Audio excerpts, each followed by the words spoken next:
Mic checker. Chicka, chicka, chicka. It's not some, baby. Yeah, a one time, baby. What? For your mind, baby. Yeah, we gon' shine, baby. And what we do, we gon' grind, baby. Yeah, what? And this is another episode, of Swingers After Dark. And this is your host, Chicka Chicka. Nah, son, baby. What's good, family? Family, what's good? Hey, yo, I want to holler at the fellas right quick. You know, I want to holler at the boys, at the players, at the men's. So, ladies, grab a chair, sit back, and comb your hair. And just peep game, you know, enjoy the sights and the scenes. But anywho, you know, I want to talk about that thirst energy. And I want to give you a brief story about how I came into the swinger lifestyle. When I came in the game, you know, I was damn near fucking everything moving. I ain't gonna front, you know, I was a vigilante.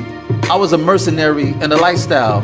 If you got me hard and horny, you was getting fucked, you know. I played no games. I was averaging like 5 nuts a night. Or excuse me, a party rather. Let me correct that before people think I'm a sex addict. But yeah, you know, I was averaging at least 5 to 3 nuts a party. You know, I didn't play. And you know, I would say I was low-key thirsty. You know, I ain't gonna front. I was wet behind the ears. I was a newbie. And I had these high expectations about the lifestyle. Now, fuck all that. I wasn't thirsty. I was dehydrated. Yeah, I was parched. Let's use that word. I was parched. And I needed some Gatorade. You dig? And I got that Gatorade by the way of busting nuts. I did my thing. You know, skinny, thick, slim thick, BBW, SSBBW. If you were there, then you got. You dig? But as I've gotten older and wiser in the swinger lifestyle, I switched up. And my mentality switched up. And even though I've come to parties with the intentions to bust some cheeks, I wasn't beat for it. I wasn't beat to have sex. Because if I'm not fucking, then I'm promoting my podcast or my books. I'm using my time. When I go to parties, I have an agenda. So I won't feel shortchanged. And you should too. You should have a plan B just in case that you don't play. If you come to lifestyle parties with the intentions to play, then you should have a plan B so you wouldn't look all sad and mad because you're not playing. And people don't want to be around that negative energy, you dig? And people don't want to be around that thirst energy, you know? Like I see it from the newbies. I see it. I really do. They have that look. They have that thirst in them eyes.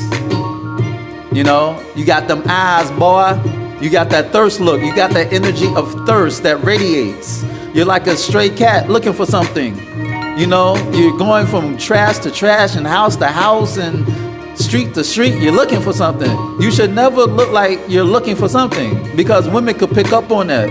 They look, they see how you move, they see your flow. You know, just look like that you don't give a fuck, that you just here. You know, you just here for the ambiance. You should have the appearance that people should fuck with you, that people should get to know you, that they want to uncover the mystery about you. You dig? You should come into a party with that confidence, not arrogance, but with that confidence, with that you're sure of yourself, you know yourself, you're not sweating anything, you're not beat to bust them cheeks. You dig? And that's how you should carry yourself. And that's how I started carrying myself once I become what they call an OG or veteran in the lifestyle. And I don't call myself an OG or veteran in the lifestyle because I'm just me. Now, if you call me that, then hey, it is what it is, but I don't sweat them titles. I just come to have fun and turn up. You know what I'm saying? So, when you come into the lifestyle, fellas, when you come to these parties, you know, don't be in a hurry to have sex. fill the women out first. Fill the group out first. Fill the environment out first. You have women who want to get busy at the drop of a dime. Then you have women who needs to get settled in first. They need a couple of drinks to get that buzz. Or if they don't drink, they need to get used to the atmosphere first. And those type of women, you have to finesse. You have to speak. You need to use your conversational skills. Don't be scared of pussy. Just holler at her. You know what I'm saying? Just talk to her like she one of the boys. You know, don't have that thirst energy. Don't talk about sex. Get to know her. Get to know her as a woman, as a person. You know, you have different types of women at the lifestyle party, and it's up to you to fill them out. Every woman is not made the same, so you shouldn't have the same approach. You should not come thirsty all the time. Keep your hands to yourself. Don't be all freaky. Don't be all touchy-feely. Don't think that every chick at a party wanna fuck, because you have women who go to lifestyle parties for their own personal reasons and for their own personal agenda, and you have to unlock that agenda so you can approach her accordingly. You dig? And that's the key to success, baby. That's how you're gonna get laid. You know? That's how you're gonna figure out who's on your team and who's not. Who's cooperating with you and who's not. Who to deal with and who not to deal with. Who to approach and who not to approach. Because human communication is 85% nonverbal. So you have to fill them out first. If you're afraid of rejection, then have a conversation. There's nothing wrong with having a conversation. And if she acts stink, then leave her alone, because she's doing you a favor by not wasting your time. So you don't want to have that thirst energy, because you have these grandiose ideas about the lifestyle, and you think you're going to get the orgies and the threesomes and the twosomes and the porno sets and dick get wet and all that good stuff. You know what I'm saying? You think you're going to get the whole shebang. You know, you come to a party, whip it out, and you think that you're gonna bust them nuts. But it don't work like that, baby. You know? Because life throws curveballs at you. And are you gonna hit it or strike out? And that's up to you. Well, sometimes it's not even up to you, it's up to the woman, because it's a two-way street. So therefore, because it's a two-way street, you just gotta be cool. Put your cool face on. You gotta be Nat King Cole cool. You gotta be Billy D. Williams cool. You know what I'm saying? You gotta be James Dean cool. You know? You dig? Who's that singer that sings My Way? Frank Sinatra. Yeah, you gotta be Frank Sinatra cool. Jay-Z cool. You gotta keep it cool, baby. Let the game come to you. You know, there's nothing wrong with sitting down and having a little conversation with a tenderoni, you know what I'm saying, with a little cougar. You know, there's nothing wrong with that, you know, because she's a human being. Just because a woman is at a lifestyle party, that doesn't mean that she want to fuck at the drop of a dime. And that's what dudes got shit fucked up. They think that just because they at a party, they thinking that they doing something by approaching these women. See, that's why dudes don't want to approach women at a party, because they're afraid to get rejected. That's why dudes, they don't approach women at a party, because they don't know how to converse with a woman. She's a human like you. Talk to a woman like you want a woman to talk to you, but in a respectful way. Like you don't want an ugly chick talk to you, right? You want her to converse with you first. You know what I'm saying? She may not be your cup of Henny, and you may not be the woman's cup of Henny.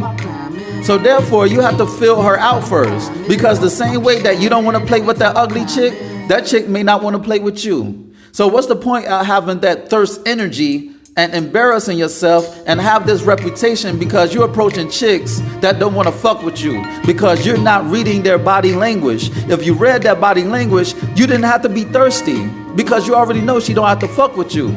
There's no such thing as being thirsty when women want to deal with you. When women want to fuck you, you're not thirsty. How you gonna be thirsty when she want to fuck you? You're only thirsty to chicks who don't want to fuck with you. I'm gonna say that again. You're only thirsty to chicks who don't want to fuck with you. So it's your duty as a civilized, wise man to figure out who want to fuck with you, so you wouldn't come across as thirsty. You dig? You know what I'm saying? Because once again, body language is 85% communication. You know? Listen, I'm gonna put it to you like this. It's like a dude who's looked upon as attractive. A woman is not gonna say that it's sexual harassment when she's attracted to a dude. Granted, if that dude does some like nutty fuckboy shit, then all bets are off. But if a woman is really into you, she's gonna let you slide on certain things that she won't let the other motherfucker slide. There's a thin line between sexual harassment and flirtation. Again, there's a difference between sexual harassment and flirtation. And the deal breaker is how much she's into you. If she's not fucking with you, then that flirtation is gonna turn into sexual harassment. But if she's fucking with you, and if you play your cards right, then that flirtation could get you a one-way ticket into them draws. She's gonna drop them draws, and if she don't have any draws, then she's gonna give you that wet. You dig? And that's period to end, that's point blank, that's bottom motherfucking line, baby. She's gonna give it to you. So like I said, you know, don't be thirsty off the bat. Know that every woman has their own agenda. They have their own reason, and it's up to you to uncover those reasons. And if she's not fucking with you, then hey, you're not beat for pussy. You listen, if you don't value yourself, then you're gonna feel a way when a woman rejects you. But when you're sure of yourself as a man, as a person, then you don't give a damn if she doesn't give your attention. Because you're on your own dick. When you own your own shit, then you don't care if she doesn't give your attention. You did? You don't care about that because you already know you that dude. You know, when you go to a party, you should already have it in your mind that you're that dude. You know what I'm saying? And nobody could fuck with you. Even if you don't get pussy that night, you still that dude. Even if no chick talks to you, you still that dude. You know what I'm saying? You're there because you're gracing your appearance. They should be glad that you're at the damn party. Now, I'm not saying that in an arrogant way. You don't have to be an asshole. You don't have to be rude. Be courteous. I'm just saying don't be beat for sex. Don't be beat to get that yin yang. Don't be beat to bust them cheeks. And that's the thing. Just be cool, baby. Just be cool. Get the cool face on because the game is going to come to you. When you put out a certain energy in the universe, it's going to double back tenfold. When you give out thirst, you're going to get thirst.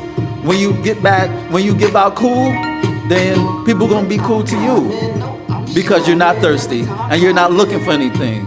That anything is looking for you. You dig? And this has been another episode of Swingers After Dark. This is your host, Nasan, baby. Check out my website, www.nasunblaze.com. That's www.nahsunblaze.com. And check out my ebook, You Me Us Them, The Swinger Manifesto. You know, it's a great read for all seasons. Hit up my Snapchat, my Facebook, my Twitter, my Tumblr, my Instagram.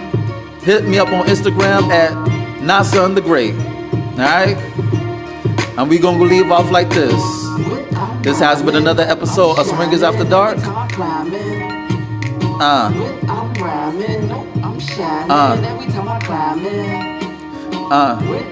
So here we go. So here we go. Chicka chicka. So here we go. What? And I'm out.